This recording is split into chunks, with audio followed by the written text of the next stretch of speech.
Good afternoon and welcome to HYCM's online trading workshop with myself, Giles Coughlin. I'm the Chief Currency Analyst with HYCM, and I'm going to be taking you through the next hour as we look at applying some of the practical and are looking to apply some of the theoretical things we've been looking at on Monday and seeing how they practically work out in a live trading example.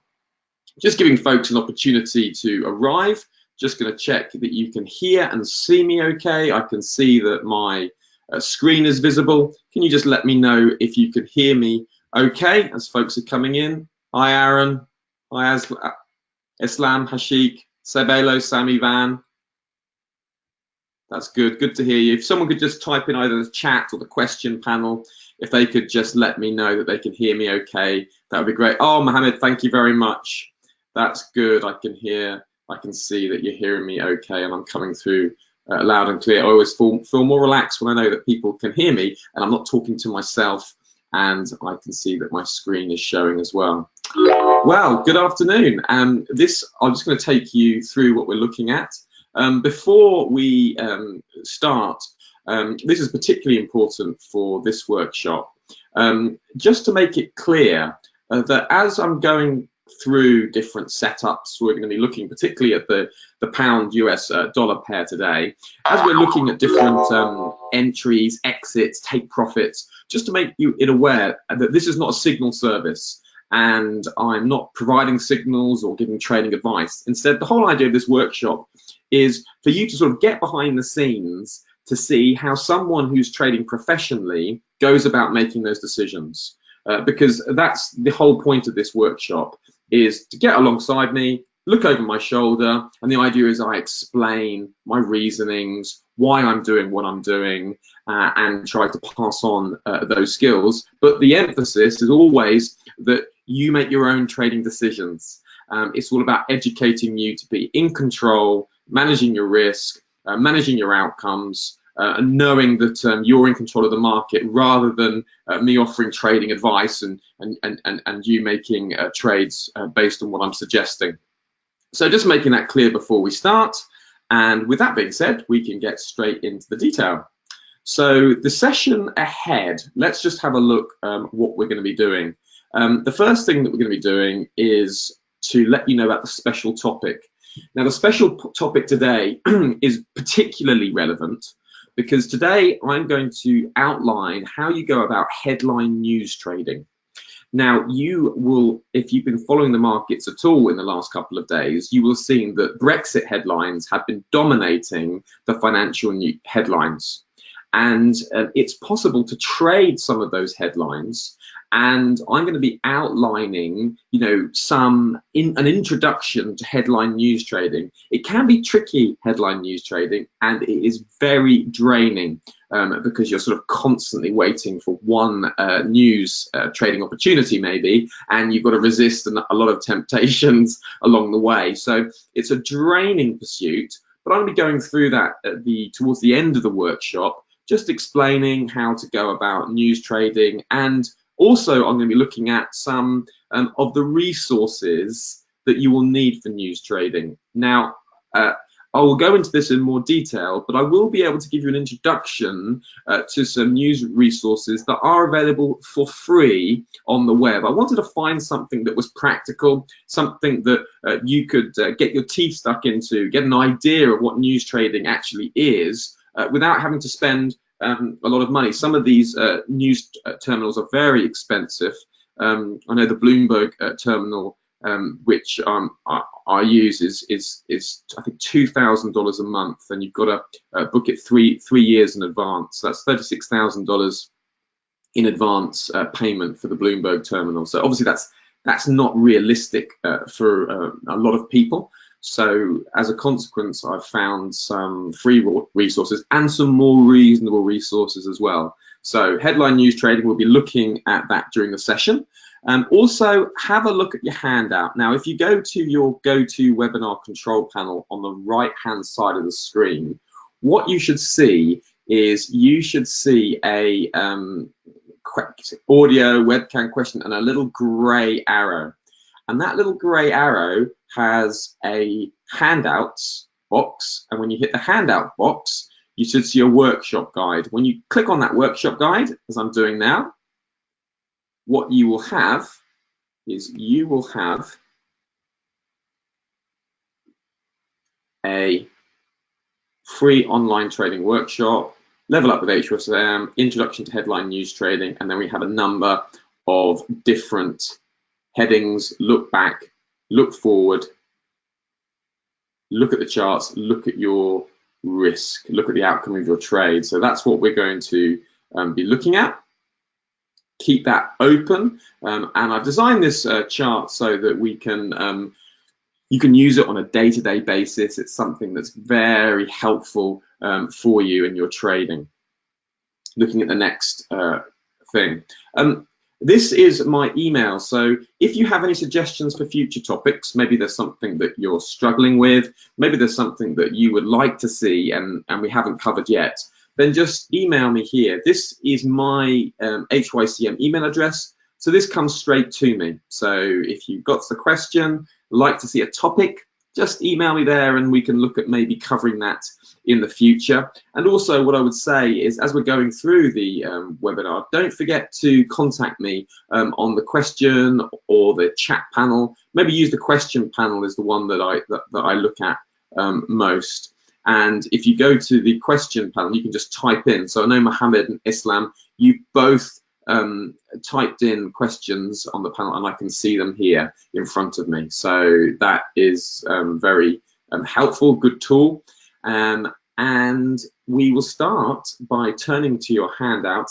Now I'm slightly distracted at the moment because I'm looking at lots of Brexit news coming out. So I will be updating you on Brexit news. And if there's anything very significant, I will of course let you know as I'm looking at the Reuters and Bloomberg feed. They're right in the middle of some very big headlines that are coming out, which is perfect for our financial news trading headline situation. So I'll just open up the pound US dollar pair and we may get some opportunities to demonstrate that live. We'll just see.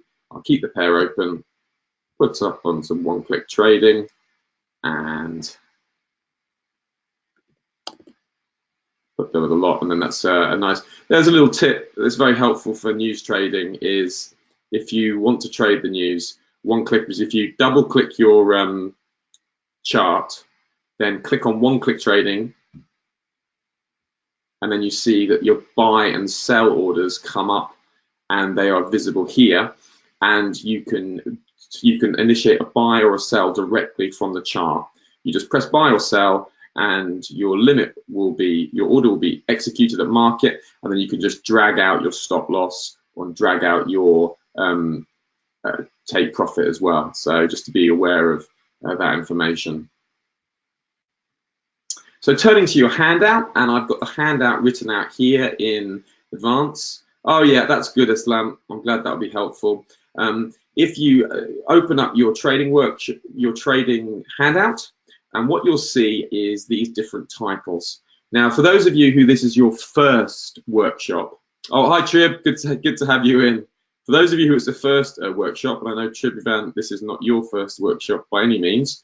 Just to let you know, Trib, we'll be looking at trading news headlines today. That's what's on the handout. It's about headline news trading, so we'll be particularly focusing on that.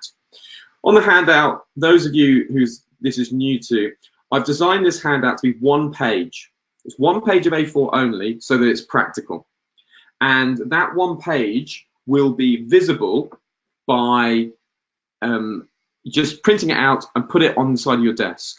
And then these different titles, look back, look forward, look at the charts, look at your risk, look at the outcome of your trade, are all practical things to do every time you come to your trading desk. When I come to my trading desk, I don't open up my trading terminal. Sometimes I don't even open it up for an hour, a couple of hours. I keep it closed. I first of all want to look back and look forward and look at the charts. I want to see what mood the market is in, okay?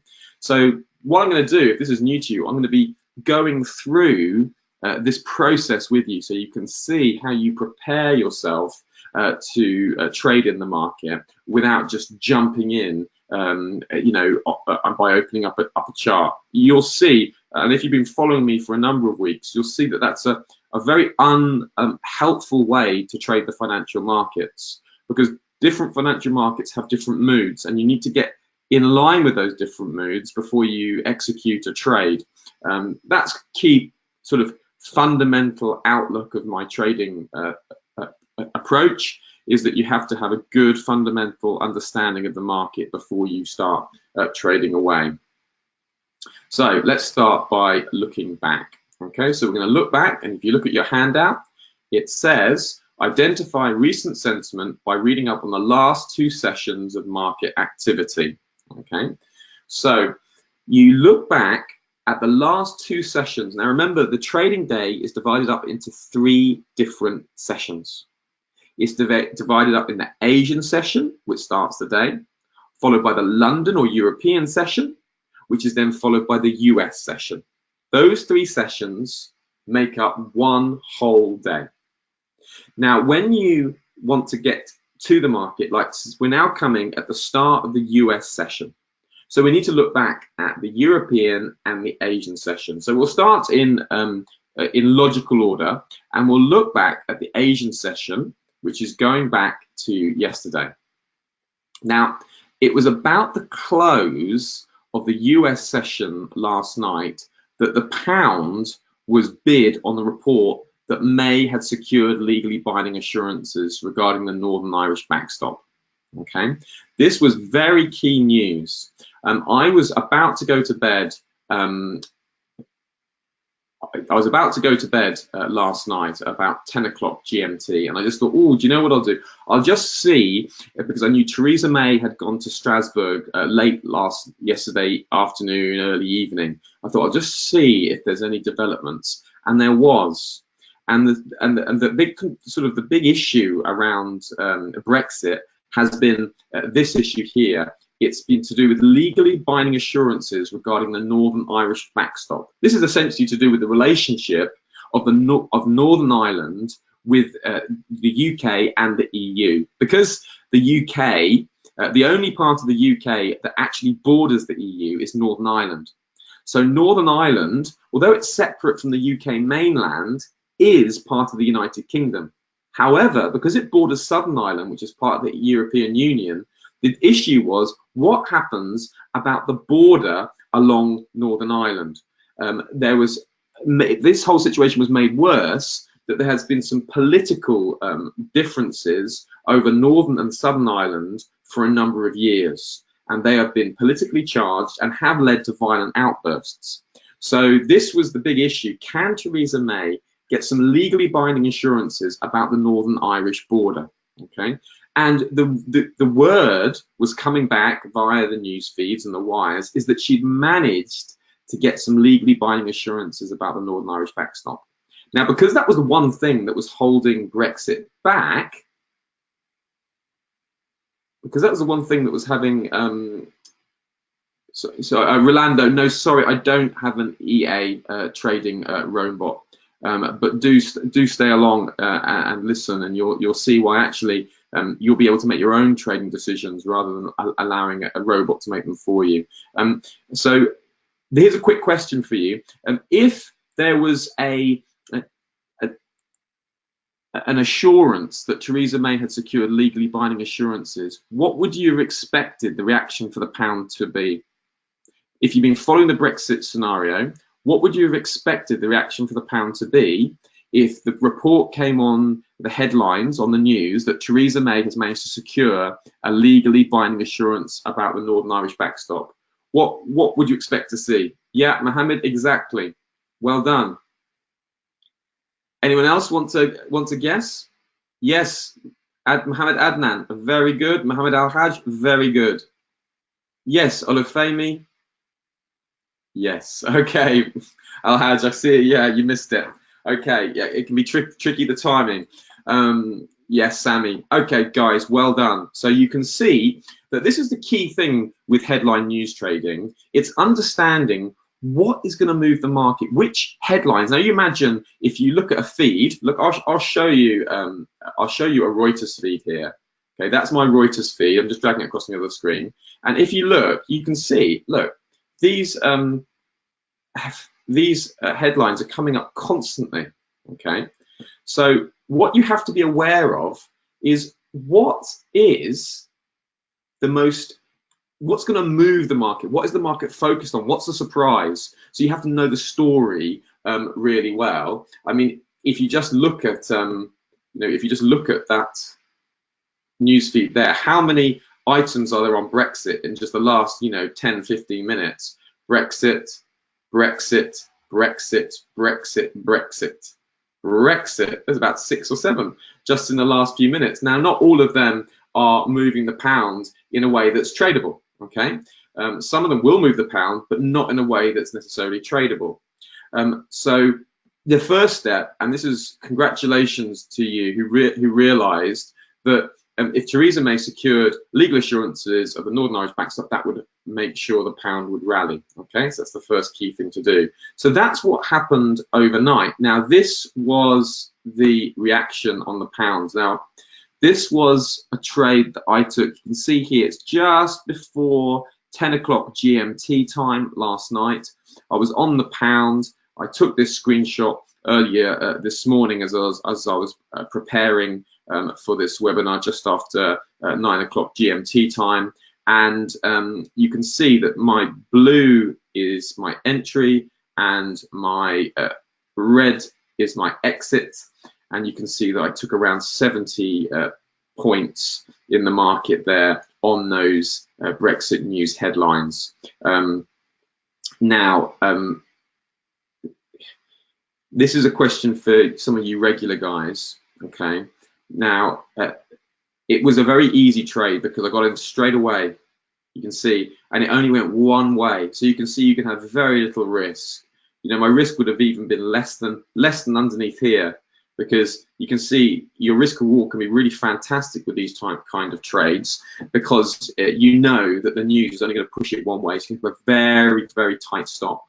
Okay, so that was 70 odd points on that trade, and that's headline news trading. But I think when I review my trade, I could have handled it a lot better than I actually did. So looking at the pound US dollar pair now, if you can see on my chart here, I entered around this point here, okay, and I exited at that point there. But how do you think I could have handled that trade better, to some of you regulars?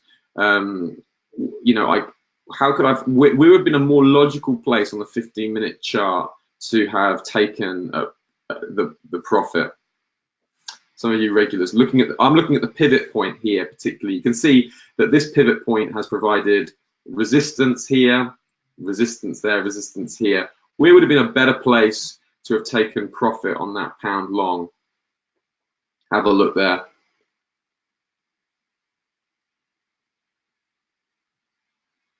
Well, I'll fill you in, guys. It's maybe a slightly unfair question. What it was as price was coming up to this big round number 1.3300, and as price was approaching the R2 pivot point on the 15-minute chart, I should have taken profit up in that location there.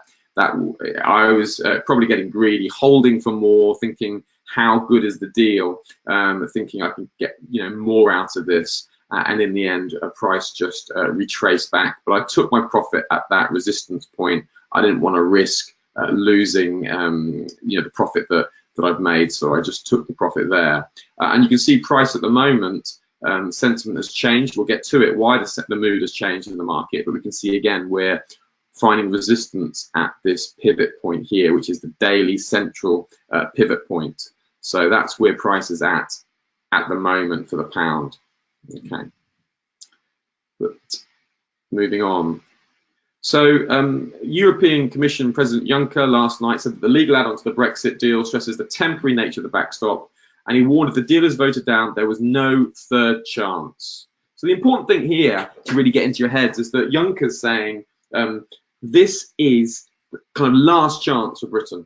Okay, I'm going to do everything I can to give a legal assurance, but that's it. There's no more deals after that. So that just shows you, okay, the temperature is rising, and it's slightly antagonistic, isn't it? It's slightly, I don't want to say aggressive, it's certainly defensive it's certainly a line in the sand, isn't it, for Theresa May, saying there's not going to be a third chance. So that's what the sort of thing you want to note. Overnight, we had an Asian equity markets. They traded mostly higher. Wall Street had a tech-led rally, and the positive Brexit sentiment that underpinned the Asian equity markets. So the Nikkei was up nearly 2%. Remember, every time an equity market is up more than 1%, take note. Hang Seng was up just above flat, and the Shanghai Composite was up plus 1.8% in overnight trading. So a very good time for Asian equities. That was a solid session.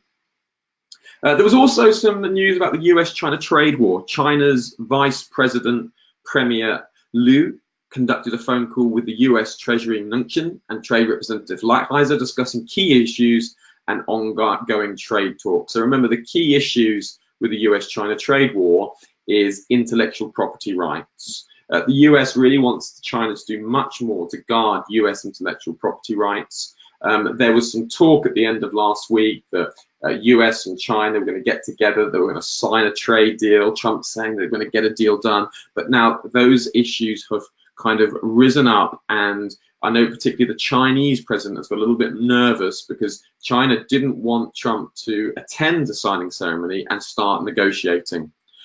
So what made China's president nervous was when Trump pulled out in a meeting with North Korea's leader, and China's president didn't want to risk that to happen. So it's sort of, the talks are still ongoing.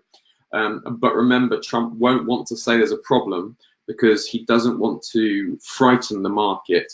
He doesn't want the market to think that there's going to be more antagonism between US and China, because that ends up in US equities being sold off. So at the end of December last year, the S&P 500 and other US equities bourses sold off heavily, and that was to do with fear about the US-China trade war slowing down global growth even more. And remember, again, US and China, between the two of them, their GDP constitutes about 40% of the whole world's GDP. So what's bad for the US and China is bad for everyone, and conversely, what's good for US and China is good for everyone. So a lot of people's fates and futures are tied up with the relationship between US and China. Just to remind you that this is a reminder of China's growth target. They've set lower growth target rates. This is one of the lowest targets since the early 1990s, 1992. They're looking at about 6 to 6.5%. So the bottom line of that projection is the lowest since 1992, roughly. So that's just showing us that China is slowing down, to highlight the importance of this US-China trade war situation being sorted. Asian session, again, we had some skepticism about from the ERG's group, which is basically Eurosceptic group. So it's too early to say if this is enough, but it's a move in the right direction. While ERG's Baker suggested it was not the first time the UK government had put a very good gloss on something which falls short of what was expected.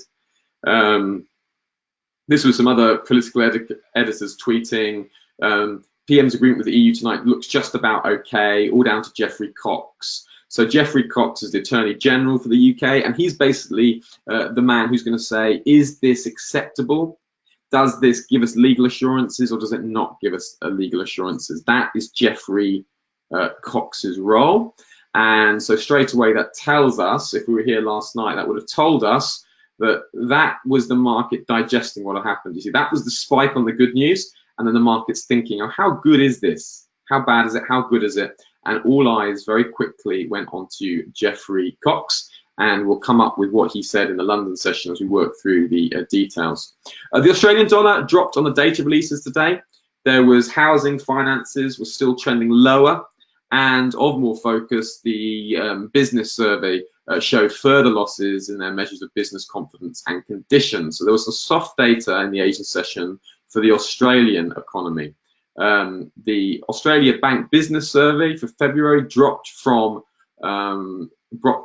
2 from the prior reading of 4, and the conditions dropped to 4 from a prior reading of 7. So if you have a look here, in February 2019, Business confidence came in at 2 and conditions at 4, and that was versus a previous of 4 and 7. So there was a decline in confidence of businesses. That's not that surprising. We can see that the Bank of Australia, the Reserve Bank of Australia, has been signaling to the market that there's going to be a slowdown in GDP growth for Australia, and that is beginning to manifest itself with the Bank Business Survey. So that's that's going to be a negative sentiment for the Australian dollar. Remember what we're trying to do here, particularly if this is your first time, we're trying to put together a picture.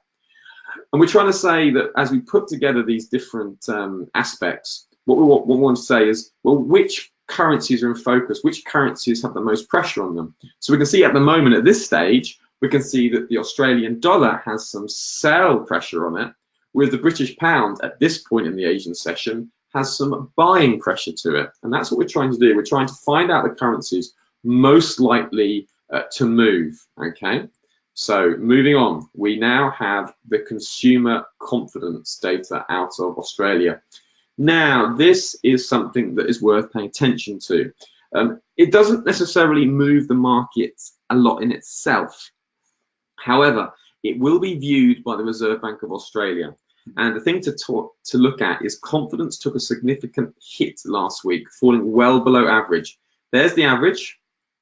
And last week, consumer confidence, fell to 109.5. So it's fallen below the average. And it says the last big decline in confidence was the weekend of the Wentworth by-election, something that we thought unlikely to have a lasting impact on sentiment. But this decline could be longer lasting because it seems to be related to underlying economic conditions. And this is something the Reserve Bank of Australia will take note of. And the reason is, and this is just to remind ourselves, that in the last policy statement by Philip Lowe on March the 5th, what he really drew attention to the markets was he said, okay, the central scenario is for the Australian economy to grow by around 3% this year. The growth outlook has been supported by rising business investment. So we've just seen lower business confidence, okay? Higher levels of spending on public infrastructure and increased employment.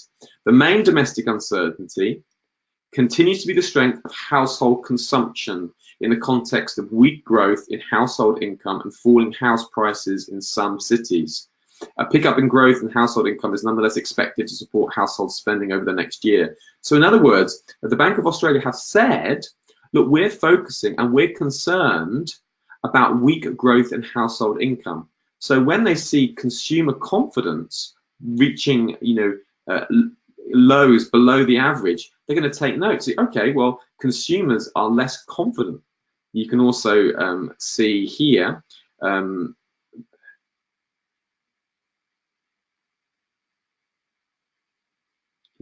see the low level of interest rates continue to support the Australian economy. Further progress in reducing the unemployment and having inflation return to target is expected, although the progress is likely to be gradual.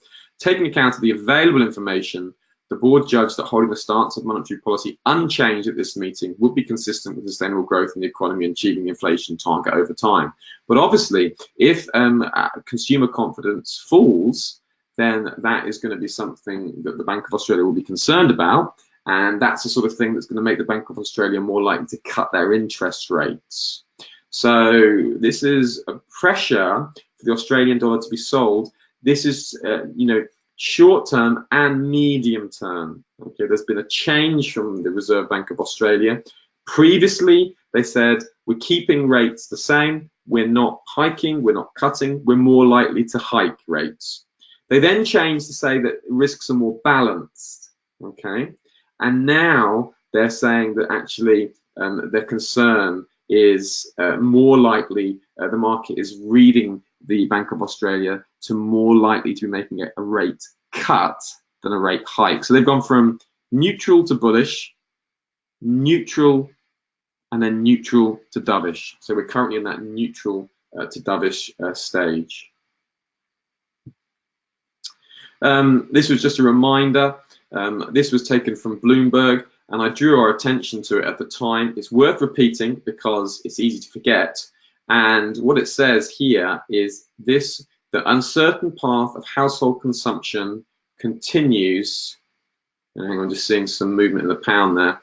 Continues to be Governor Philip Lowe's main focus in the context of soft wages growth and falling house prices. So there's just something there. Oh, we're getting some movement in the pound. Something's happened on the pound. We're moving up about sort of 20, 30 points. Let's just see what that is. Can't see any headlines yet coming up. I'm having a look on my feed. No, it might have just been a little spike. Sometimes you get these little spikes, and they're not for any particular reason. Maybe some headline. Looking the feeds, I can't see anything. No, I'll just close that. Had a little spike there of about sort of. I'll just show you on the screens. We saw a spike here on the 1 minute chart there. Let's take the pivots points off. You can see that sudden spike there from 1.3096 to 1.31111. That's the sort of thing that could be driven by a news headline. That's the sort of thing you want to look at. And when you suddenly see a spike like that, thinking, what has caused that? I can't see any reason for that spike headline at all. It could be technical, just taking up those highs. If we look on the 15-minute chart, what we see is if we put the pivot point back in, we see a pivot point here. So that could just be a technical series of buy orders just flipping above the takeout of that high. So that's all I can see at the moment for the pound. I can't see any other data. So there's nothing particularly tradable with that. That is just simply a move to the upside without any particular reason to it. Okay, so heading back to our webinar. Okay, so this evening, what we have is we have key Brexit votes taking place. And the key Brexit vote taking place is 7 o'clock tonight. And it's all about, will the UK Parliament accept Theresa May's meaningful vote? Will they accept her Brexit withdrawal agreement? Okay, that is what the issue is. That is what's being focused on. We had a cabinet meeting this morning at 9:30. We had 11:15. We had the UK Brexit Secretary at the Brexit Select Committee, and we had Attorney General Cox's legal advice. We'll come up to that in a minute. And we had Prime Minister May opening the meaningful vote debate. So we're now looking at, will the UK Parliament accept the meaningful vote? That's going to be the key thing. That's going to be the key issue for the pound moving forward. We had some top tier data out for the UK. So we had UK January GDP. The problem with the GDP at the moment is that this is not in focus because it's all about Brexit.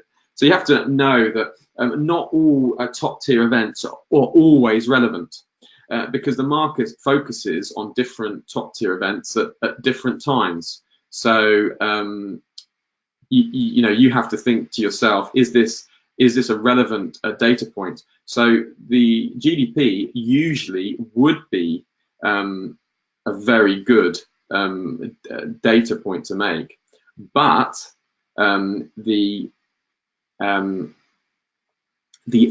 the major issue is Brexit. So that's the thing to be aware of. And the GDP data was good. It was plus 0.5% versus 0.2% month-on-month expected. The prior reading was minus 0.4%. So that helps the UK a little bit with people saying, oh, our GDP is going really badly because of a Brexit uncertainty, which is, arguably the case. But these lows were rejected. Got a good solid reading coming in at 0.5%, but again, just sitting under the shadow of Brexit. We also had more negative news. The January visible trade balance, the deficit grew to 13.1 billion versus 12.2 billion expected. So in other words, Britain has a trade deficit of minus 13 billion. So that was worse news than expected. And prior, the prior surplus trade deficit was 12.1 billion, and that was revised 12.7 billion. So that is a concern for the UK, because it's saying, look, okay, there's a trade surplus that Britain has, and that trade surplus is likely to grow if the UK pulls out of European Union. There's a hard no-deal Brexit. That figure could get a lot worse. So that was a negative sentiment. So that was positive for the pound. That was negative for the pound this morning. This was the focus for the market. The overwhelming, almost everyone is just locked onto Brexit at the moment. It's really dominating the news feeds, the headlines, and lots of people are focusing on it. We got Brexit Secretary Stephen Barclay. He's appeared. He was supporting Theresa May. Theresa May met Conservative MPs. She's been really trying to persuade the Conservative MPs to back her deal. We then had Geoffrey Cox. He made a statement on the Brexit legal advice, and he has had a difficult role because he's been trying to convince people that the Brexit legal advice is a legally binding assurance for the UK. But then a lot of other reports I've been reading on the wires are saying that actually the deal is no particularly different than Theresa May's previous deal. So it becomes quite difficult at this stage for the pound, and things are very, very carefully balanced. I'll just show you that. This was a political editor for The Sun, a British newspaper. He says, Cox's verdict is out and devastating for number 10. The risk of being kept in the backstop is reduced, but remains unchanged if the EU is not found at fault. So this was one political editor. There was a lot of people saying it. This was out of Bloomberg, their Markets Live blog. Cameron Cries, he was saying, look, the new Brexit deal is just the old one in disguise. Says Cox says legal risk of Brexit deal is unchanged. Okay, so in other words, the verdict on what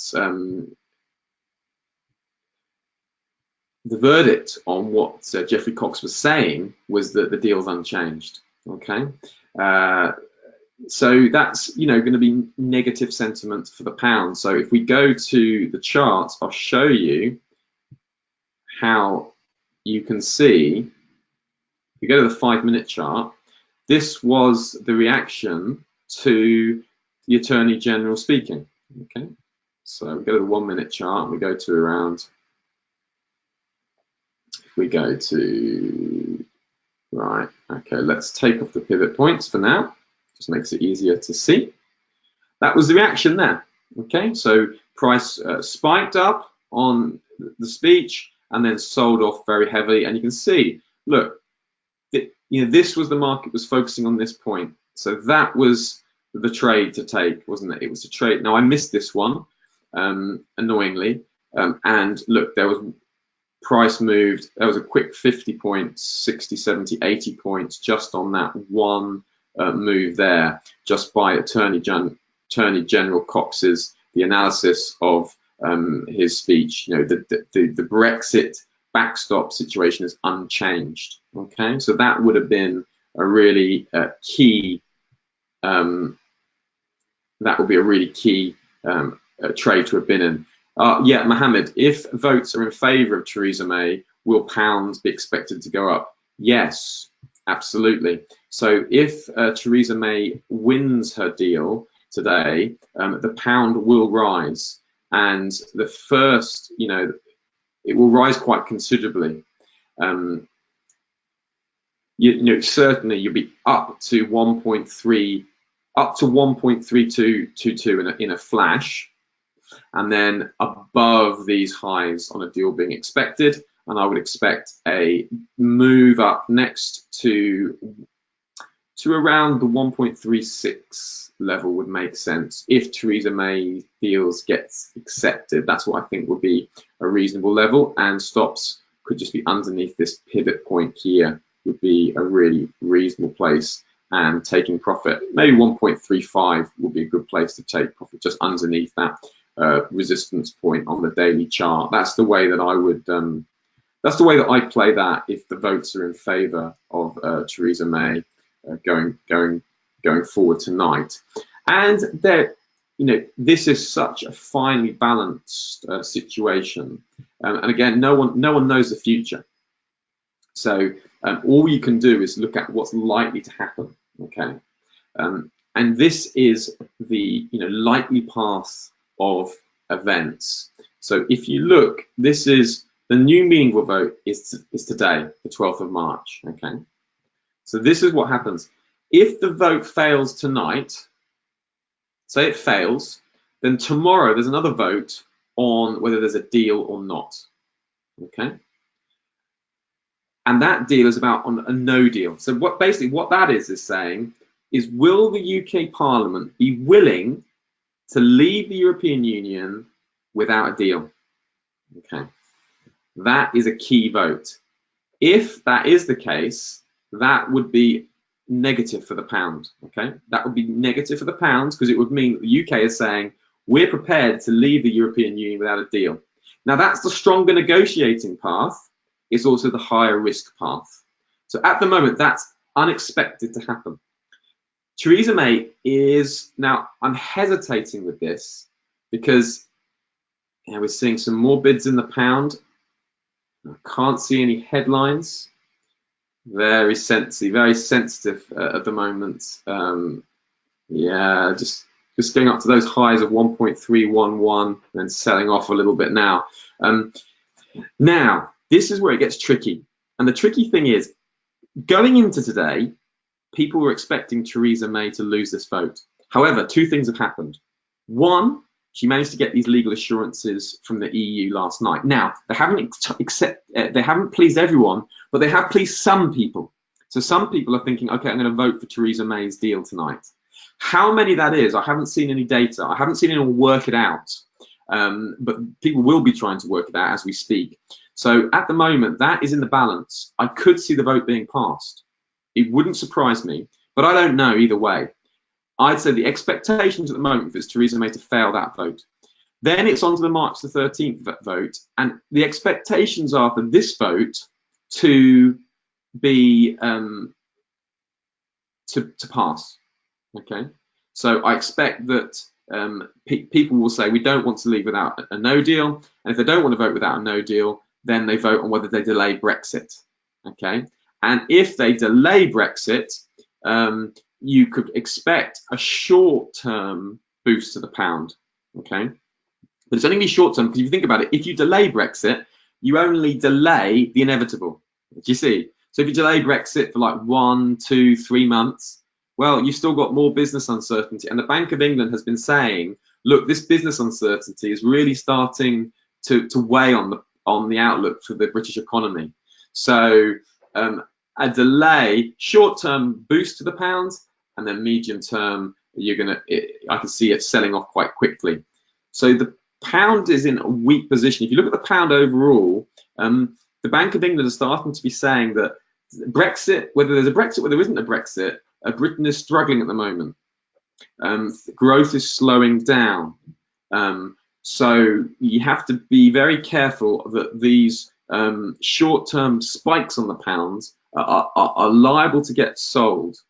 So just to be aware of that. And now we're getting some more movement on the pound. Yeah, again up to 1.3123, and trying those levels, and we keep getting these little spikes that then just come to pretty much nothing. There's no particular news that I can see coming out on the pound, so no, nothing there. Moving on.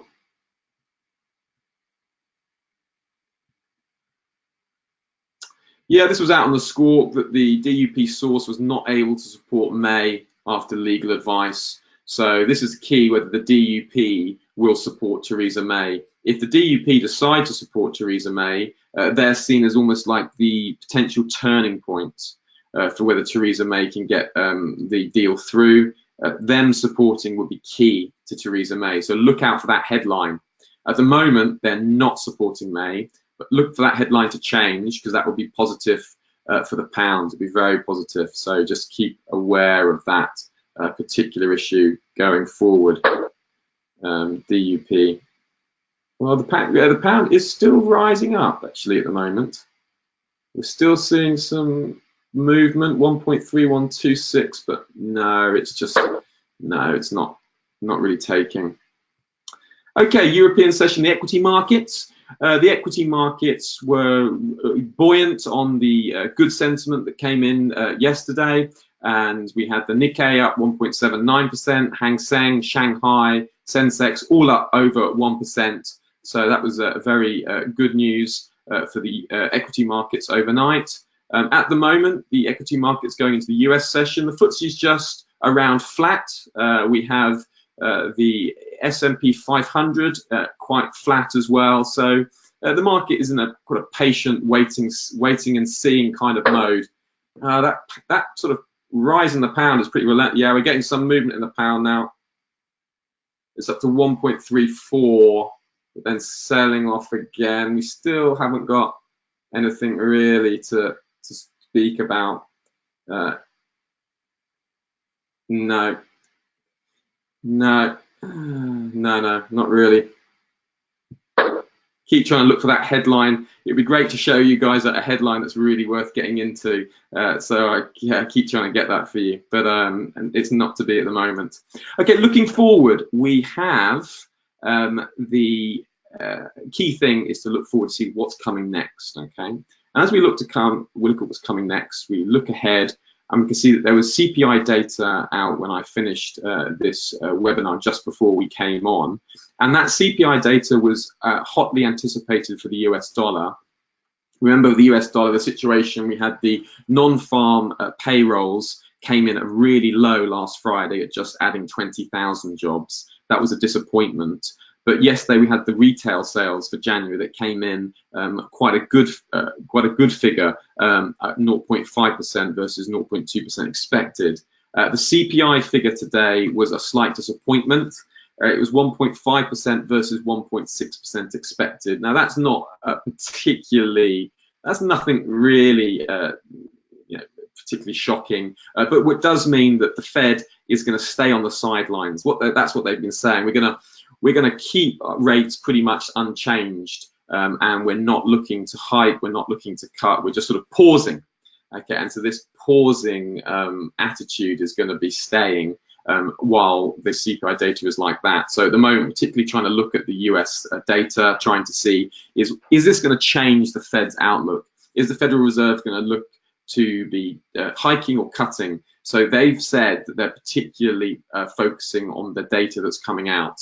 So that's what we're looking at. We're looking at the data too, trying to see if we can preempt what the Federal Reserve is doing. At the moment, I'd say the US dollar is mildly bullish. Okay, it's mildly bullish. The US economy is still doing well. It's just they've paused the rate hikes. Some of the data has been mixed. So just keep an eye on that data coming out.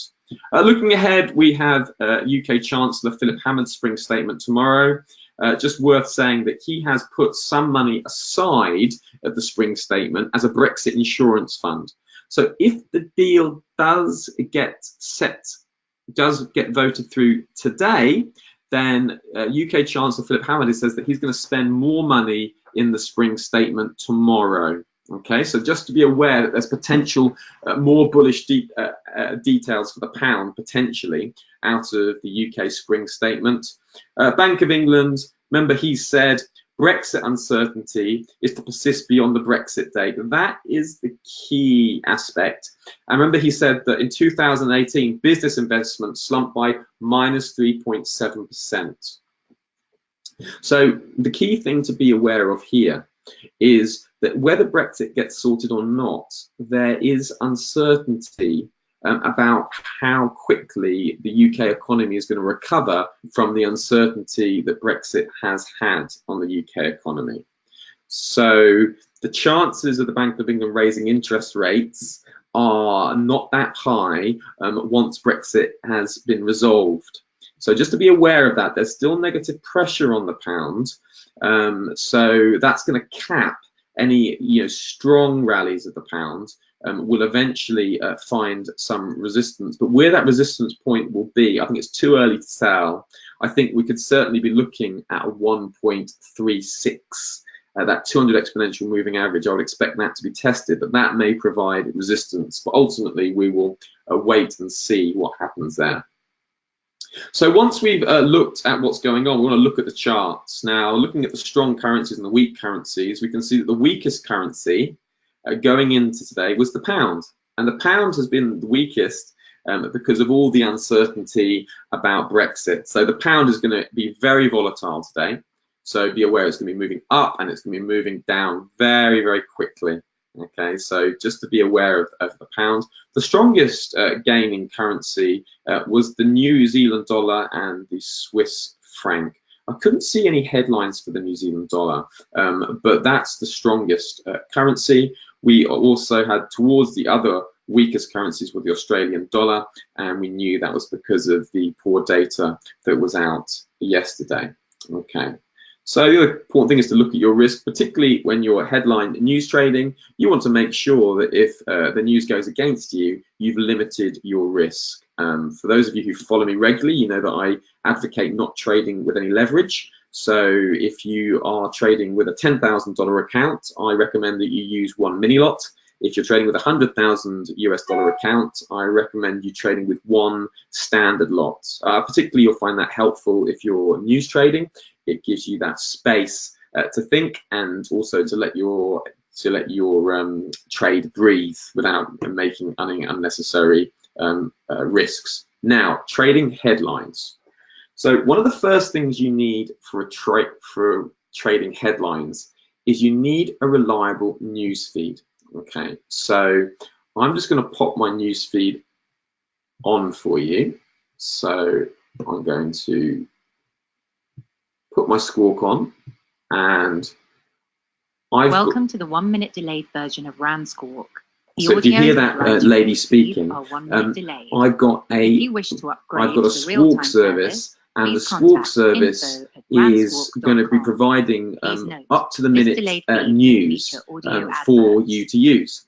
So I've just put that on so you can get a sense of it. Now, the other places where you can get a Squawk. Now, let me explain how the Squawk works. The Squawk tells you the news as soon as it happens. So it's as quick as, the benefit over reading it is that you could be looking at something else and you just hear the Squawk, okay? So the most important news is just literally spoken out. And the reason that's helpful is that if you get the news spoken out quickly, it means you can react quickly, particularly with what's going on with this Brexit scenario. Now, the Squawk services vary in costs, but if you wanted to try one out, here's a free one. And this is a free one called Financial Juice. If you look at financialjuice.com, you can see they have a voice news service. You can click on that and turn your voice news on. The latest polling from Sky News finds that 43% of Brits think that MPs should vote against UK PM May's Brexit deal. 41% believe MPs should support it, according to Sky News. So there we go. That was a Sky News poll that was coming out on the Squawk service. So you get the idea of it, okay?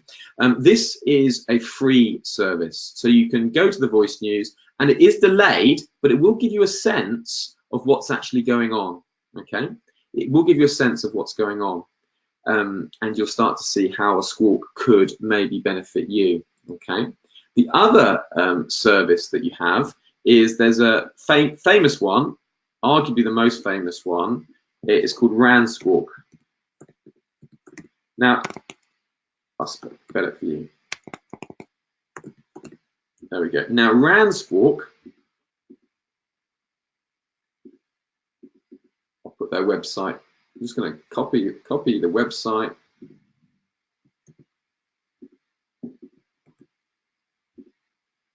Yeah, if you go to this web address here, in fact, I'll put the web address in the question panel. Okay, so I'm saying that to everyone. Okay. in the RandSquawk, you can get a free trial on RandSquawk for like a couple of weeks. So that could be really helpful, particularly over this Brexit week, if you wanted to take advantage of that free trial, and you don't have to put in any credit card details to get the free trial. You can just use the trial as it is. It's randsquawk.com, and then that will give you a indication of how helpful the news can be, and you can try it out for yourself. One thing to be aware of is practice on a demo account first, because if you're not used to trading the news headlines and you just suddenly see a whole swathe of headlines, remember how many headlines I showed you that there were on the Reuters feed? If you just start, trading them, you'll be trading every single headline. You'll be thinking, oh, that's negative, that's positive. You have to wait for the really key pieces of information, like the information I showed you, which was the Attorney General Cox, Geoffrey Cox saying nothing's changed with the Brexit legal agreement. That's the kind of information you want to act on. And then you just get in as quick as you can. You can move your stops to break even almost instantly if the news is significant enough. And then just make sure you take your profit. As soon as you're up sort of 40, 50 points, just take your profit. You've made your money for the day, and leave it at that. Also to remember, this is important why not to use too much risk. Sometimes the squawk makes a mistake. Okay. If you think about it, the service of the company is to emphasize speed. Okay, they want the reaction to be as quick as possible. Okay, and because they want the reaction to be as quick as possible, sometimes they will make a mistake. So you have to be careful. Sometimes I've known them to say exactly the opposite of what the headline actually is. So just to be aware of that. One way around that is what you can do is you can have when you have the squawk service, also have a quick flick at the headline as well. So you can just quickly visualize it. Yeah, if the news is big enough, you're going to get follow through. So it pays just to take that extra 10, 15, 20, 30 seconds or more, just thinking, hang on, is this really what I think is being said? So that's just a word of warning on using the squawks, because you can definitely see that happening. It's definitely worth trying, and if you've never seen how news moves price, once you look at a squawk, it's worth just doing it to see, oh, I can see now how the news moves the price considerably. Get the squawk. I've given you two different services, financialjuice.com and randsquawk.com. Now, I've got no affiliations with those sites at all. I just found them and I saw that they'd be useful for you guys because they're free. And if you wanted to take up the subscription service, I know RandSquawk does a different number of deals. They're like £20 for their basic, and then it goes up to £150 for their full service. So you can have a little look and see how that helps you. Okay, guys. Don't forget that we've got risk on and risk off markets, particularly if Brexit really goes wrong, we might return to a risk-off market. And remember, when we're on a risk-off market, just remember, guys, we see Japanese yen and Swiss franc appreciating, and US dollar, and we'll see Australian, New Zealand, and Canadian dollar depreciate when it's risk-off. If we're risk-on, if a Brexit deal gets sorted and all arranged, we're obviously going to see the pound appreciate considerably into the close and beyond, and that risk on theme is likely to go through the whole markets because everyone will be relieved that Brexit is sorted. It's going to help the euro, it's going to help the pound, it's going to be a very good result for European markets. So just to be aware of that situation. And don't forget that we do a service here at HYCM that if you deposit $1,500, you get a 1-hour coaching session with myself. You can ask me any personal trading queries, any trading questions, and I can speak to you about them. If you do deposit $3,000, you get a 1-hour coaching session with me, plus the 1-hour trading follow-up review session. That can be helpful to see, how did that coaching session do? Have you been able to put into practice the things that we discussed. How's the trading going? And finally, the premium is if you deposit $10,000, you get everything that's in the Pro, plus you get 2-hour coaching session, and you get 1 week VIP support from myself. So the way that works, that would be like, I'm thinking of this trade setup, I'm thinking of this currency pair, what's your outlook? Do you agree with my analysis? That's the kind of thing that you get from the VIP support. It's going to be email contact with myself on a, on a sort of daily basis for 1 week. Okay, guys, that is the end of our trading session workshop. It's been a bit different today, but I think the key thing, oh yeah, okay, Mohammed, pivot points, support and resistance on the chart.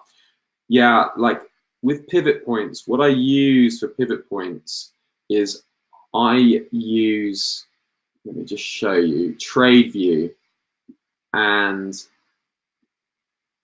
I'll just move it across. And I'm just going to move this out of the way. There we go. I use TradeView, and I use a traditional pivot point here, and all you do is you go to, not plus there, you just go to add an indicator, and then you just go to pivot point standard. You just click on the pivot point standard, Mohammed, on TradeView. So you go here, it's a built-in indicator, and then you have your pivot points, which will be automatically plotted on the screen. And as you can see, pivot points are really good support and resistance. I use them in conjunction with the 100 and 200 exponential moving averages. And you can see that the pivot points provided, really key places to define and limit your risk. The pivot point, approaching that level was resistance here. We had this pivot point was broken straight down to this pivot point, which provided support, up to the next one, which has provided support again, and now we're trading up towards the 200 and 100 exponential moving average. So that's what we're looking at. I'm just seeing some reports on the Reuters feed.